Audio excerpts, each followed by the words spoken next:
Thus, it is reliance on God rather than firearms that Barack might have the problem with.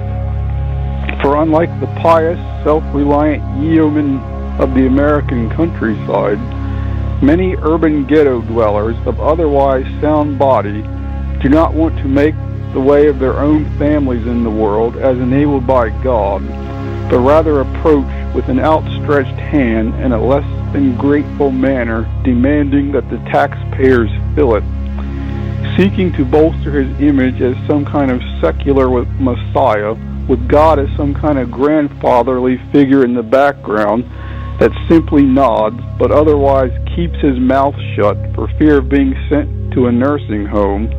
This is the kind of dependency the Obama has a vested interest in fostering. In Obama's tirade is a clause that residents of small-town Pennsylvania also cling to, quote, antipathy to people who aren't like them or anti-immigrant sentiment as a way to explain their frustrations, end quote.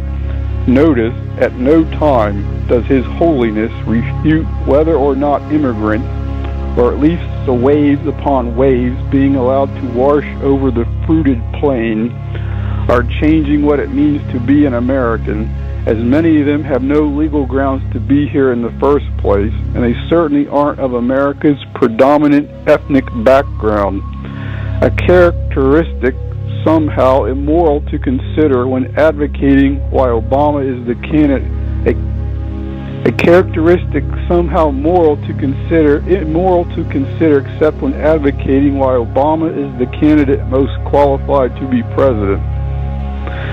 And that these newcomers are being coddled by those in the egghead professions in the new refusal to become Americans in their identity.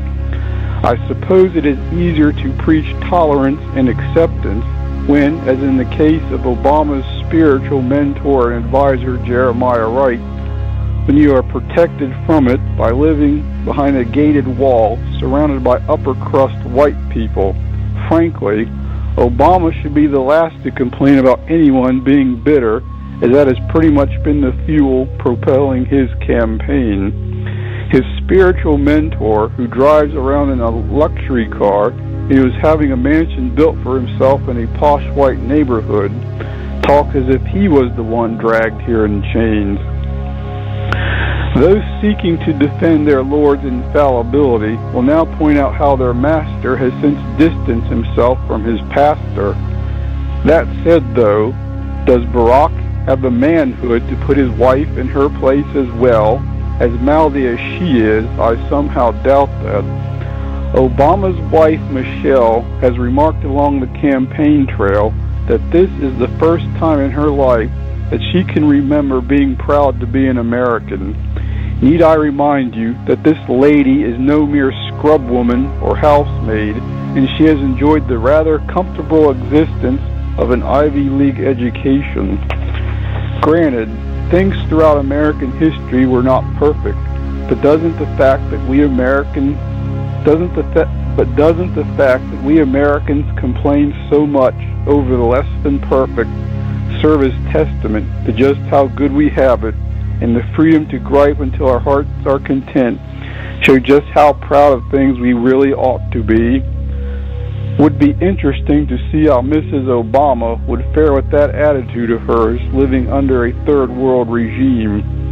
In a prayer poking fun at the hypocritical nature of many Christians, the following petition is made: Lord, protect me from your followers, end quote. Those who love this country might utter a similar invocation of Lord, protect us from Obama and his followers, as the movement that has popped up around this mere mortal seeks to imbue him and the office he hopes to acquire with power over our lives no human institution was meant to hold. This is Frederick Meekins. All right, go hit it. You're listening to the Edge Radio program, a show so hot your radio might catch on fire.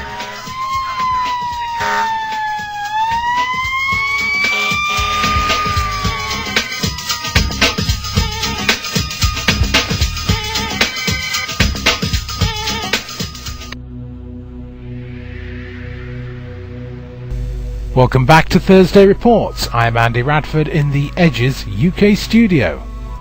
If you want to get involved with the Edge TV broadcast, just go to the Edge's website at www.theedgeam.com. Perhaps you want to become an Edge correspondent. This is a volunteer position, but it enables you to bring your information, your thoughts, ideas and free speech to the fore to the general public.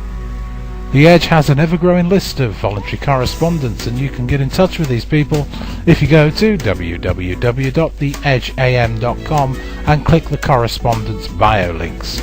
If you've got some news and some important information you want to push to the wider world, just go to the Edge's news page, and when you're on this news page you will see the link News Hotline. If you click this, you'll be able to send an email direct to the Edge's News Desk editorial. You can still air an opinion and view by joining the Edges Forum, and we don't mind if you agree or disagree with the guest or the host.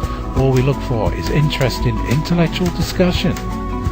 Now here is Edge correspondent Paul Jameson from Canberra, Australia, with his presentation entitled What is One's Mind?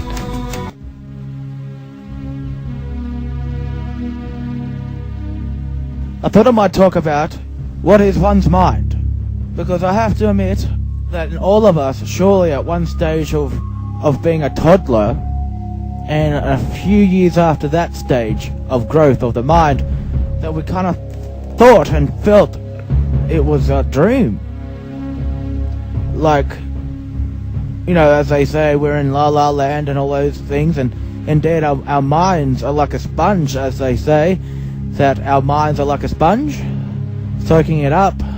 Every aneurysm and everything, because I have to admit, sure, in schools they teach us to read and write, but they never ever teach you the learnings of mannerisms and voice and all of those things, and which is far superior compared to mere reading and writing.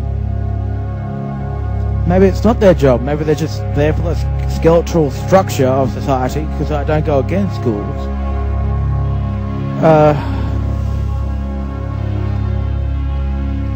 But I think it's awfully important that they should invent schools for expression of one's mind,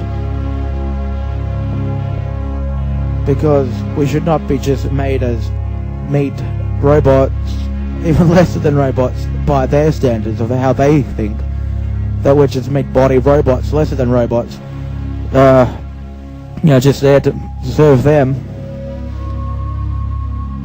And who knows, maybe the slave state didn't go away, they just said it did, and the only thing they'd done was just simply give something which isn't there, called money, because money isn't there, it doesn't actually exist. And so they just play these mind games, governmental mind games, Illuminati mind games, and all those things.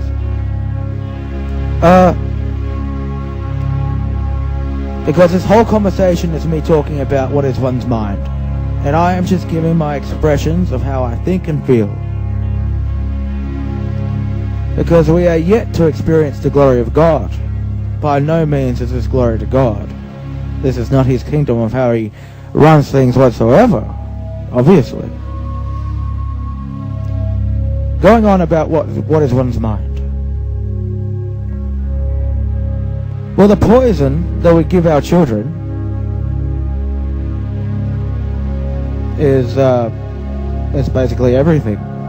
The cartoons, the music, nursery rhymes, and completely fictional characters thrown through, and tell them it actually exists, and then get them ready for the illusional mind control of money, and then get them into the illusionary of down the rabbit hole from there. Just get them boosted into illusion and then drop them. Indeed, that's how I do see the world. The system is to build up people and then smash them down. It goes up and it goes down, but it won't go up again for you, and indeed, unless it's